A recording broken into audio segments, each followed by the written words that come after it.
নমস্কার আমার ছোটো ছোটো ভাই বোন এবং আমার স্টুডেন্টরা, আশা করছি তোমরা ভগবানের কৃপায় ভালো রয়েছো।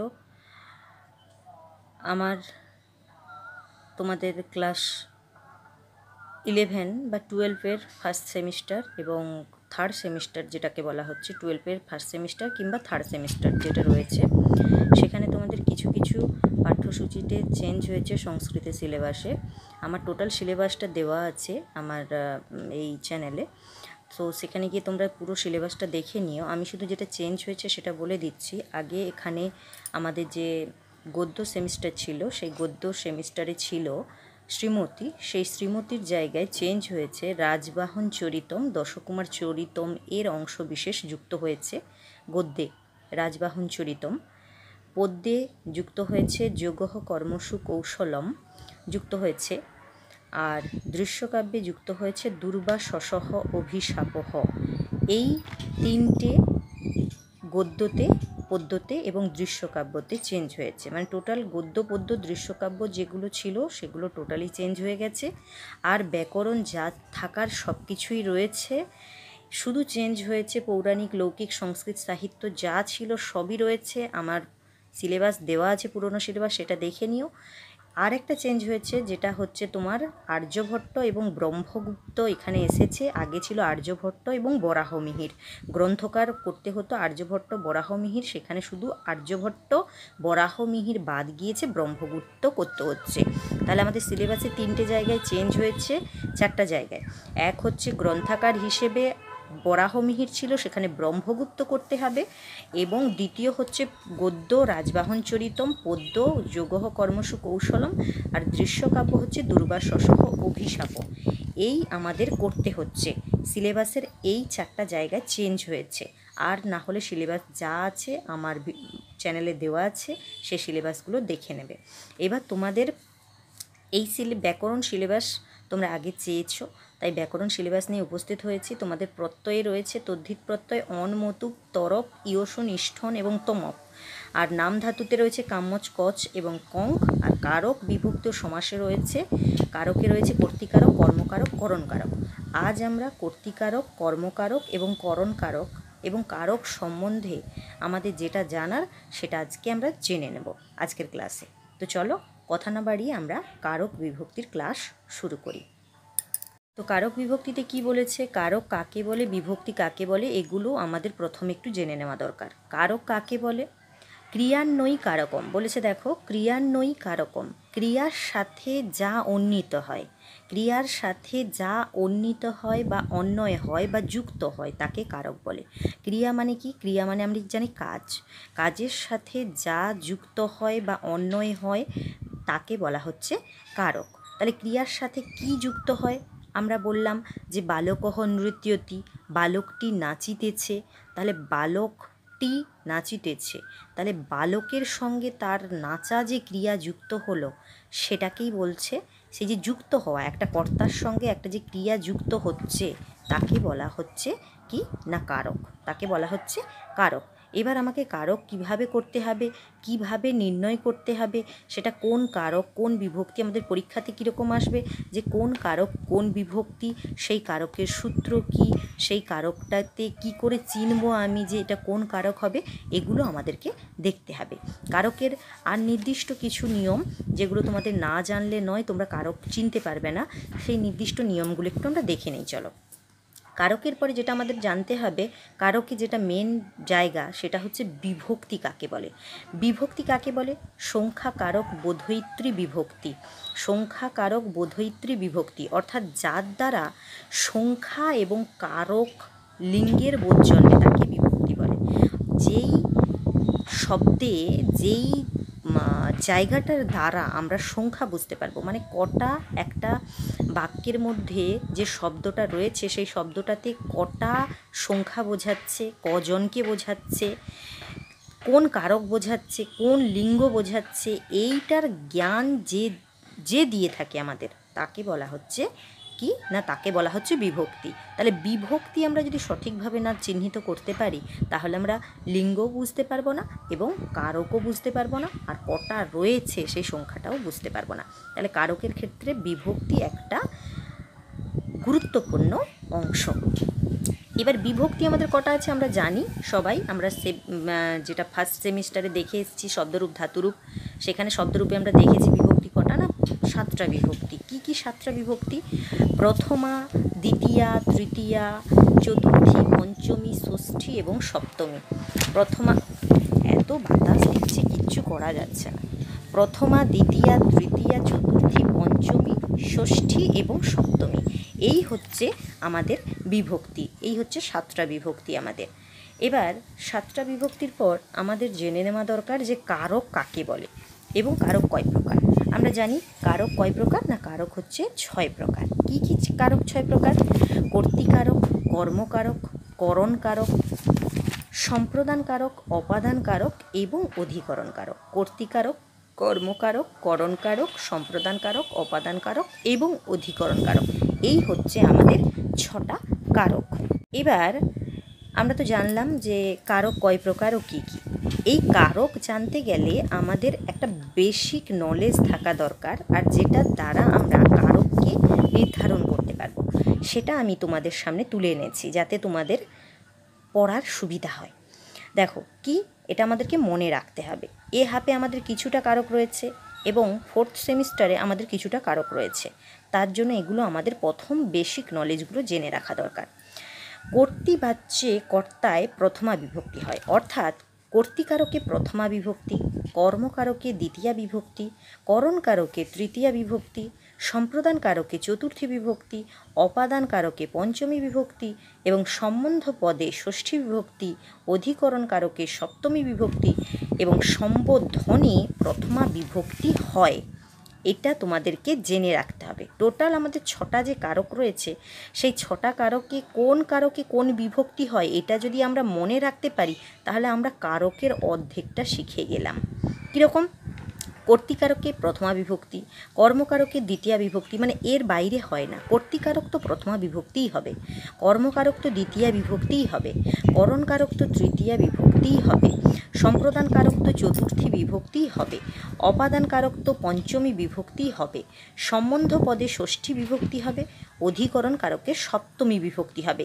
এই কটা আমাদেরকে ভালোভাবে মনে রাখতে হবে, তাহলে আমরা কোন কারকে কোন বিভক্তি হয় সেটা আমরা শিখে গেলাম। এবার কোন সূত্রের দ্বারা কোন কারক হয়, কিভাবে আমরা চিনব যে কোন বিভক্তির সাহায্যে কোন কারক, সেটা আমি এবার ধীরে ধীরে তোমাদেরকে আলোচনা করাবো। চলো, এই যতগুলো দিলাম এই বেসিক নলেজটা অবশ্যই তোমরা বুঝে নেবে এবং বুঝে এগুলোকে মুখস্থ করে নেবে। তার জন্য তোমাদের সামনে আমি বেসিক নলেজটা দিলাম। এবার আমরা কর্তৃকারকটা আলোচনা করব। চলো, এবার কর্তৃকারকে আমরা জেনেছি প্রথমা বিভক্তি হয়। এবার কর্তৃকারকে কীরকম প্রশ্ন আসবে, কিভাবে আমরা বুঝবো, কি আমরা নির্ধারণ করব, সেটার জন্য তোমরা জেনে রাখো। আমাদের এখানে দেখো একটা বাক্য দেওয়া আছে, বালকঃ নৃত্যতি, বালিকা নৃত্যতি, বালিকাটি নাচিতেছে। কারকে কি বলা হয়েছে? ক্রিয়ান্বয়ী কারকম, ক্রিয়ার সাথে যা উন্নীত হয়, ক্রিয়ার সাথে যাই উন্নীত হবে তাকে কারক বলবে। এখানে ক্রিয়া কি? নৃত্যতি, সেই নৃত্যতির সঙ্গে কি যুক্ত হয়েছে? বালিকা যুক্ত হয়েছে। তাহলে এই বালিকা নৃত্যতি এটা হচ্ছে কি? টোটালটাই হচ্ছে কারক। এবার আমরা কিভাবে কারক চিনব? বা আমাদের পরীক্ষাতে কি দেওয়া থাকবে? পরীক্ষাতে এভাবেই দেওয়া থাকবে, একটা বাক্য দেওয়া থাকবে, একটা বাক্যের যেই শব্দটার জায়গায় আমাদের দাগ দেওয়া থাকবে সেই শব্দটাতে কোন কারক কোন বিভক্তি রয়েছে আমাদেরকে নির্ধারণ করতে হবে। এবার সেটা আমরা কিভাবে জানবো, সেটা আমরা কিভাবে করব, সেজন্য আমাদের সূত্রগুলো ভালোভাবে জানতে হবে। এক এক করে আমরা সূত্র দেখব। দেখো, কর্তৃকারকের প্রথম সূত্র হচ্ছে স্বতন্ত্র কর্তা। কর্তৃ মানে কি আমরা বুঝতে পারছি? কর্তৃ মানেই হচ্ছে কর্তা। কর্তৃ মানে কর্তা, মানে যেই বাক্যে কর্তার প্রাধান্য হয়, যেই বাক্যে কর্তা প্রধানভাবে কাজ করে থাকে তাকে কি বলা হচ্ছে? কর্তৃকারক। সেই জন্য তাকে কি বলা হচ্ছে? স্বতন্ত্র কর্তা। স্বতন্ত্র কর্তা মানে তাকে কেউ কাজ করতে উদ্বুদ্ধ করবে না, কেউ তাকে কাজ করতে জোর দেবে না, সে নিজস্ব নিজেই যে কাজটা করবে তাকে বলা হচ্ছে স্বতন্ত্র কর্তা। কি বলেছে দেখো, যে স্বাধীনভাবে ক্রিয়া সম্পাদন করে থাকে তাকে কর্তা বা কর্তৃকারক বলে থাকে। একই কথা, কর্তাকে কেউ কাজে উদ্বুদ্ধ করছে না, কর্তাকে জোর করে কেউ কাজ করতে বলছে না। বাক্যের মধ্যে কর্তাই প্রধান, সে নিজের থেকে কাজ করতে চাচ্ছে, তাকে বলা হচ্ছে কর্তৃকারক। এবং যার নিচে দাগ দেওয়া থাকবে সেটা অবশ্যই কর্তাই হবে। কর্তা মানে কি? কর্তা মানে যে কাজ করে সেই ব্যক্তি হবে, তাকেই বলা হচ্ছে কি কর্তৃকারক। তাহলে কর্তা মানে কি? যে কাজ করছে তাকে বলা হচ্ছে কর্তা। দেখো এখানে কি বলেছে, বালিকা নৃত্যতি। বালিকা নৃত্যতি, বালিকাটি নাচ করিতেছে। তাহলে এখানে কর্তাকে বালিকা, আর বালিকার তলায় দাগ দেওয়া আছে। তাহলে আমাদেরকে কীরকম লিখতে হবে? বালিকা নৃত্যতি থাকলে, বালিকার তলায় দাগ দেওয়া থাকলে তখন কি লিখতে হবে? যে বালিকাকে না কর্তা, কর্তা নাচিতেছে, তাকে কেউ নাচতে সাহায্যও করছে না, সে নিজের থেকেই নাচিতেছে। তাহলে এটা কি হবে? স্বতন্ত্র কর্তা। সূত্র কি হবে? স্বতন্ত্র কর্তায় কর্তৃকারকে প্রথমা বিভক্তি। স্বতন্ত্র কর্তায় কর্তৃকারকে প্রথমা বিভক্তি, এটা আমাদেরকে লিখতে হবে। স্বতন্ত্র কর্তায় কর্তৃকারকে প্রথমা বিভক্তি, এটা আমাদেরকে লিখতে হবে। বালকহ পঠতি। বালকহ পঠতি, কে পড়িতেছে? বালকটি পড়িতেছে। বালকটি পড়িতেছে, তাকে কেউ পড়তে উদ্বুদ্ধ করছে না। এখানে বাক্যের মধ্যে আমি দেখতে পাচ্ছি বালকটি পড়িতেছে, তাহলে বালকটি নিজের থেকেই পড়িতেছে। এবার পঠতির নিচে দাগ দেওয়া নেই, দেওয়া আছে বালকের নিচে, তাহলে কর্তা পড়িতেছে। এই বাক্যের মধ্যে কর্তাকে বালক, বালকটি পড়িতেছে, তাহলে এ স্বতন্ত্রভাবে কাজ করছে, তার জন্য কি বলা হচ্ছে? স্বতন্ত্র কর্তা। আবার একে বলা হয় কর্তায় প্রথমা, মানে একে কর্তায় প্রথমা বিভক্তিও তোমরা বলতে পারো। কর্তায় প্রথমা বিভক্তি অথবা স্বতন্ত্র কর্তায় প্রথমা। স্বতন্ত্র কর্তায় প্রথমা অথবা কর্তায় প্রথমা বিভক্তি, এই দুটোর মধ্যে যে কোনো একটা সূত্র তোমাদের লিখতে হবে এবং কোন কারক বলেই দিলাম। এবার আরেকটা জিনিস তোমরা লক্ষ্য করো, আমরা যদি কারক এভাবে চিনতে না পারি তাহলে আরও একভাবে আমরা চিনতে পারি। যেই শব্দটার নিচে দাগ দেওয়া আছে সেই শব্দটাতে কোন বিভক্তি দেওয়া আছে, কোন বিভক্তি, সেটা যদি আমরা নির্ধারণ করতে পারি তাহলে কিন্তু আমাদের কারকটা নির্বাচন হয়ে যাচ্ছে। আমি এই জন্যই তোমাদেরকে বলেছিলাম বেসিক কিছু নলেজ দিচ্ছি, সেটা তোমরা মুখস্থ করো। বেসিক নলেজ যেটা বললাম সেটা কি বললাম?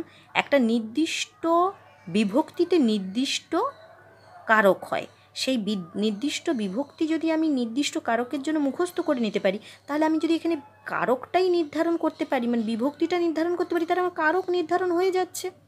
এখানে বালিকা, বালিকাটা কোন শব্দের মতো? লতা শব্দের মতো। লতা শব্দের প্রথমাতে কি আছে? লতা। বালিকা, তাহলে প্রথমার হচ্ছে, প্রথমার এক বচনে, তাহলে প্রথমা বিভক্তি মানেই হচ্ছে কি না কর্তৃকারক। বালকহ পঠতি, বালকহ কোন শব্দের মতো? বালক শব্দ কোন শব্দের মতো? নর শব্দের মতো। তাহলে নর শব্দের প্রথমার এক বচনে কি হচ্ছে? নরহ। বালকহ, তাহলে এখানেও কি হচ্ছে? প্রথমা বিভক্তি। তাহলে এটা কি কর্তৃকারকে প্রথমা বিভক্তি। তারপরে আছে লতা গায়তী, তাহলে লতা গায়তী, কে গান করছে? লতা গান করছে, তাহলে লতাকে কর্তা, এখানের মধ্যে কর্তাকে লতা, গান করা কি ক্রিয়া, তাহলে লতা গান করছে, কর্তা গান করছে। এবার এই লতাটা কোন বিভক্তি স্থির করো? লতা শব্দের প্রথমার এক বচন, তাহলে হয়ে গেল কি প্রথমা বিভক্তি। তাহলে প্রথমা বিভক্তি মানে কর্তৃকারক, তাহলে কর্তৃকারকে প্রথমা বিভক্তি বা কর্তায় প্রথমা বা স্বতন্ত্র কর্তায় প্রথমা লিখতে পারো। এই হচ্ছে আমাদের কর্তায় প্রথমা গেল। এবার এই কর্তৃকারকে আরও কিছু কিছু সূত্র আছে, সেগুলো আমরা দেখব। বলেছে তৎপ্রয়োজক হেতুশ্চ, তৎপ্রয়োজক হেতুশ্চ, সেটা কি? তৎপ্রয়োজক হেতুশ্চ মানে কি? তৎপ্রয়োজক হেতুশ্চ, তার প্রয়োজনের হেতু যা হয়ে থাকে। তার প্রয়োজন মানে কি? কর্তার প্রয়োজনের হেতু যা হয়ে থাকে। কর্তা তার প্রয়োজনে যা করায় কাউকে দিয়ে, তাকে বলা হচ্ছে কি? তার সূত্র বলা হচ্ছে তৎপ্রয়োজক হেতুশ্চ। সেখানেও কি হয় না প্রথমা বিভক্তি হয়। কীরকম দেখো, বলছে যে ব্যক্তি অপর কর্তাকে কোনো ক্রিয়াতে প্রবর্তিত করে তাকে প্রয়োজক কর্তা বলে। যে ব্যক্তি অপর কর্তাকে কোনো ক্রিয়াতে প্রবর্তিত করে তাকে প্রয়োজক কর্তা বলে, প্রযোজক কর্তা বলে। কীরকম বলছে দেখো, মাতা পুত্রং চন্দ্রং দর্শয়তি, মাতা পুত্রং চন্দ্রং দর্শয়তি, মা পুত্রকে চাঁদ দেখাইতেছে। দাগ কোথায় আছে? মায়ের কাছে। এখানে দুটো কর্তা আছে, এক মা আরেকটা হচ্ছে পুত্র। মা তার প্রয়োজনে পুত্রকে চাঁদ দেখাচ্ছে, মানে মা তার আরেকজন যে কর্তা রয়েছে তাকে কিভাবে অনুপ্রাণিত করবে বা ধীর করবে, স্থির করবে, সেটা তার প্রয়োজনে সে আরেকজন কর্তাকে একটা কাজ করাচ্ছে, তাকেই বলছে তৎপ্রয়োজক হেতুশ্চ। তার প্রয়োজনের হেতু যা হয়, তার প্রয়োজনের হেতু মানে সেই কর্তার প্রয়োজনের হেতু যে কাজ করানো হয় তাকে বলা হচ্ছে কি তৎপ্রয়োজক হেতুশ্চ।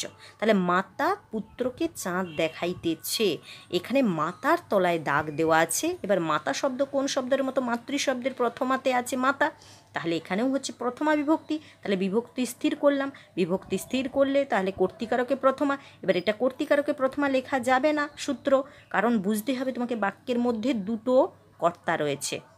দুটো কর্তার মধ্যে মাতা একজন কর্তাকে কাজ করাচ্ছে, মানে একজন কর্তা আরেকজন কর্তাকে কাজ করাচ্ছে। যে কাজ করাচ্ছে তার তলায় দাগ দেওয়া আছে, মানে তাহলে এটা কি হবে? তৎপ্রয়োজক হেতুশ্চ। এই সূত্রের দ্বারা কর্তৃকারকে প্রথমা বিভক্তি হবে। ভালো করে মাথাও নাও।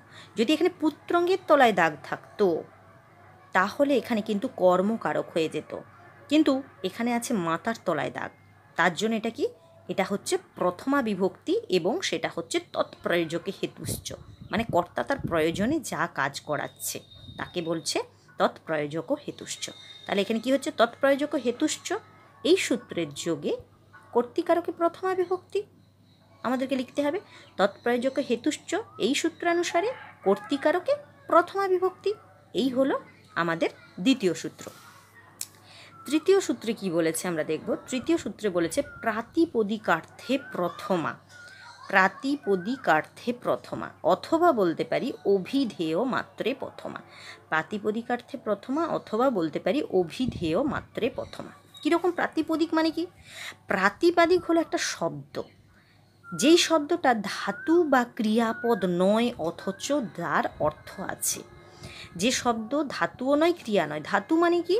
আমরা জানি ক্রিয়ার মূলকে ধাতু বলা হচ্ছে, ক্রিয়ার মূলকে ধাতু বলা হচ্ছে। ক্রিয়াপদ মানে কি? কাজ করা বোঝাচ্ছে, ধাতুর সঙ্গে যে পদ যুক্ত হয়ে ক্রিয়াপদ তৈরি হয় তাকে বলা হচ্ছে ক্রিয়াপদ। কিন্তু বলছে যে শব্দ ধাতুও নয় ক্রিয়াপদ নয় অথচ যার অর্থ আছে এমন শব্দকে প্রাতিপদিক বলে। অর্থাৎ ধাতুর যে বিভক্তি, যে প্রত্যয় তিঙন্ত প্রত্যয় এগুলো যুক্ত না হয়ে যে শব্দগুলোর মানে বোঝা যায় তাকে বলা হচ্ছে প্রাতিপদিক শব্দ। কীরকম দেখো, এই যে নরহ, শ্রী, বৃক্ষ, জ্ঞানম এগুলোকে বলা হচ্ছে কি? এগুলোকে বলা হচ্ছে প্রাতিপদিক শব্দ। এই যে নরহ, এই বিসর্গটা যদি না থাকে, যদি শুধু নর হয়, শ্রী শুধু শ্রী হয় বিসর্গ না থাকে, বৃক্ষ এই বিসর্গ না থাকে বৃক্ষ হয়, জ্ঞানম হয় এই জ্ঞানম, এই যে শব্দগুলো এই শব্দগুলোকে প্রাতিপদিক বলা হচ্ছে। মানে বিভক্তিবিহীন যে শব্দ তাকে বলা হচ্ছে মূল শব্দ, আর সেই মূল শব্দটাই হচ্ছে প্রাতিপদিক। তোমাদের সাধারণ বোঝার জন্য বলে দিলাম, বিভক্তিবিহীন যে শব্দ যার অর্থ রয়েছে কিন্তু বিভক্তি যুক্ত নেই তাকে বলা হচ্ছে প্রাতিপদিক শব্দ। তোমাদের শর্টে তোমরা বুঝতে পারবে যাতে, সেটা আমি বলে দিলাম। একে অভিধেয় মাত্রে প্রথমাও বলা হয়। কারণ বাক্যের মধ্যে যদি নরহ, নর, শ্রী, বৃক্ষ, জ্ঞানম এগুলোর তলায় দাগ থাকে তাহলে সেখানে কি হবে? অভিধেয় মাত্রে প্রথমা। এই নরশ্রী, বৃক্ষ, জ্ঞানম বাদে আরও শব্দ হতে পারে, সেইগুলোর নিচে যদি দাগ থাকে, সেখানে যদি বিভক্তি না থাকে তাকে বলা হচ্ছে অভিধেয় মাত্রে প্রথমা বিভক্তি অথবা প্রাতিপদিকার্থে প্রথমা বিভক্তি। সূত্র এভাবে তোমাদের লিখতে হবে যদি বাক্যের থাকে।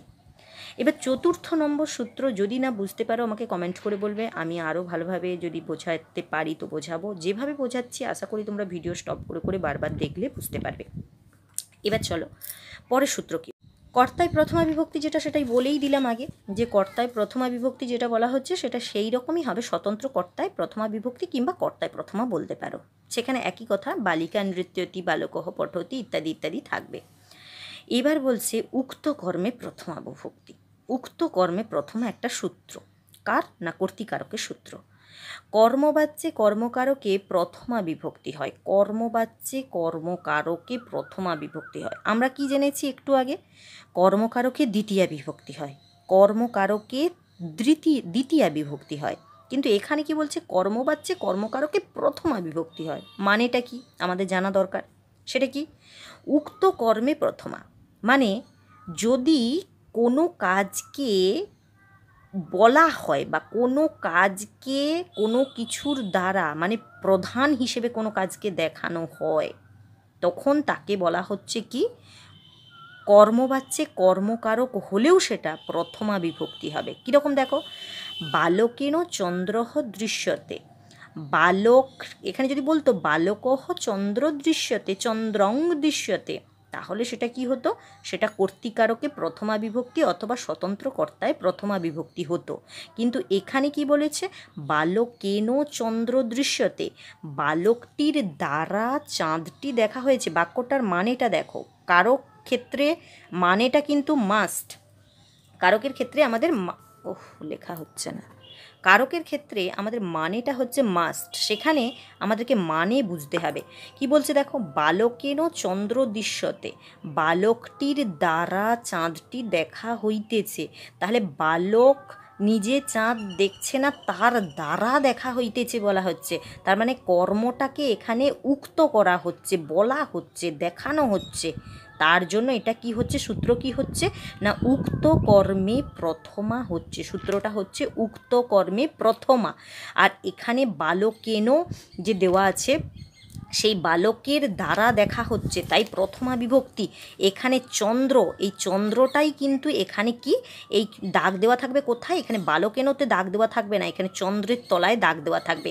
মানে এই চন্দ্রটা হচ্ছে কর্ম, সেই কর্মটা কর্তা হিসেবে এখানে কাজ করবে এবং কর্তাটা কর্মের দ্বারা কাজ করবে, কর্মের মতো, কর্তাটা কর্মের মতো কাজ করবে আর কর্মটা কর্তার মতো কাজ করবে এই জায়গায়। আমরা আগে কি দেখেছি, বালকঃ চন্দ্রং দৃশ্যতে, বালকঃ চন্দ্রং দৃশ্যতে, বালকটি চাঁদ দেখিতেছে। তার মানে বালকের তলায় দাগ দেওয়া আছে, তার মানে বালকটি কর্তা, স্বতন্ত্র কর্তা। কিন্তু এখানে কি বলেছে, চাঁদ মানে কর্ম যেটা, সেটাই হয়ে গেছে কি কর্তা, প্রথমা বিভক্তি। আর বালকেন এটা হয়ে গেছে তৃতীয়া বিভক্তি। তাহলে বালকটির দ্বারা চাঁদটি দেখা হইতেছে, এটা উক্ত করেছে বলে একে বলা হচ্ছে কি উক্ত কর্মে প্রথমা বিভক্তি। তাহলে আমাদেরকে এরকম যদি বাক্য থাকে সেখানে কি দিতে হবে, কি লিখতে হবে, কোথায় দেখবো আমরা দাগ আছে, বালকের তলায় নয়, এখানে থাকবে চন্দ্র, অর্থাৎ কর্মের তলায় দাগ দেওয়া থাকবে, আর সেটা অবশ্যই প্রথমা বিভক্তি হবে। তাহলে যদি প্রথমা বিভক্তি হয় সেটা, তাহলে সেটাকে কি বলা হচ্ছে উক্ত কর্মে প্রথমা। আমি আবার বলে দিচ্ছি তোমাদের বোঝার, যাতে বুঝতে পারো সেটা ভালোভাবে বলে দিচ্ছি। বালক শব্দটা হচ্ছে কর্তা হয়ে থাকে, সেই কর্তাটা এখানে কি হবে, কর্তাটা এখানে প্রথমা বিভক্তি থাকবে না, কর্মটা প্রথমা বিভক্তি থাকবে এবং সেই কর্মের তলাতে দাগ দেওয়া থাকবে।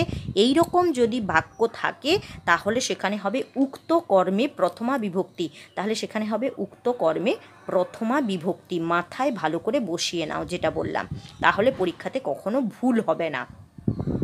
কি বললাম বোঝা গেল? এবার পরের সূত্রটা কি বলেছে দেখো, পরের সূত্র বলেছে আমাদের এই কারকের আর দুটো সূত্র হয়, সেটা কি, সম্বোধন চ, এটা কিন্তু কারক নয়, সম্বোধন চটাকে কারক বলা হয় না, এটা একটা সম্বোধন করা, সম্বোধন চ, তার সূত্র হচ্ছে সম্বোধন চ। কীভাবে বুঝবো আমরা সম্বোধন চ সূত্রটা হবে, সেখানে দেখবে তোমরা সবসময় বিস্ময় সূচক একটা করে চিহ্ন দেওয়া থাকবে, আর সেখানে ও হে, ভো, হে ইত্যাদি শব্দ পূর্বে থাকবে এবং তারপরে যাকে ডাকা হবে তার কথা দেওয়া থাকবে। তাহলে সেখানে কি বলা হচ্ছে, সম্বোধন চ সূত্রানুযায়ী এখানে প্রথমা বিভক্তি হয়, সম্বোধন চ সূত্র অনুযায়ী প্রথমা বিভক্তি হয়। এখানে কিন্তু বলা যাবে না যে কর্তৃকারকে প্রথমা, এখানে বলা হবে সম্বোধন চ অনুযায়ী প্রথমা বিভক্তি, এটা বলতে হবে। কীরকম তাহলে থাকবে, ভো বালকঃ, হে কৃষ্ণ মাঙ্ক রক্ষ, হে কৃষ্ণ মাং রক্ষ, ও হে কৃষ্ণ আমাকে রক্ষা করো, ভৌ বালকঃ বলে এখানে কি থাকবে, বিস্ময় সূচক একটা চিহ্ন থাকবে। এটা হচ্ছে কি না, এটা একটা আলাদা সূত্র, এটা কিন্তু কর্তৃকারক নয়। সম্বোধনে চ এই সূত্র অনুযায়ী প্রথমা বিভক্তি হয়। সূত্র যেটা আমাদের জানতে হবে এখান থেকে, সেটা কি, ক চিহ্নি পাতে নাভি ধানম, ক চিহ্নি পাতে নাভি ধানম, ক চিহ্নি পাতে নাভি ধানম এই সূত্রানুসারে কি হয়, প্রথমা বিভক্তি হয়। অথবা তোমরা মাথায় রাখতে পারো ইতি অব্যয় যোগে প্রথমা বিভক্তি, ইতি অব্যয় যোগে প্রথমা বিভক্তি, অর্থাৎ বাক্যের মধ্যে যে শব্দটা থাকবে সেই শব্দে যদি ইতি শব্দটা থাকে, একটা বাক্য থাকবে সেই বাক্যের মধ্যে যদি ইতি শব্দটা থাকে, তাহলে তোমাদেরকে এক চান্সে বুঝে নিতে হবে যে এটা ইতি অব্যয় যোগে প্রথমা বিভক্তি হবে। এবং সেই ইতি শব্দটা থাকবে, তার পূর্বে কিন্তু যেখানে দাগ দেওয়া থাকবে সেটা কিন্তু কর্তা হতে হবে, সেটা কিন্তু কর্তা হতে হবে। দেখো এখানে আছে রামচন্দ্র ইতি নৃপহ আসিত, রামচন্দ্র নামে একজন রাজা ছিলেন।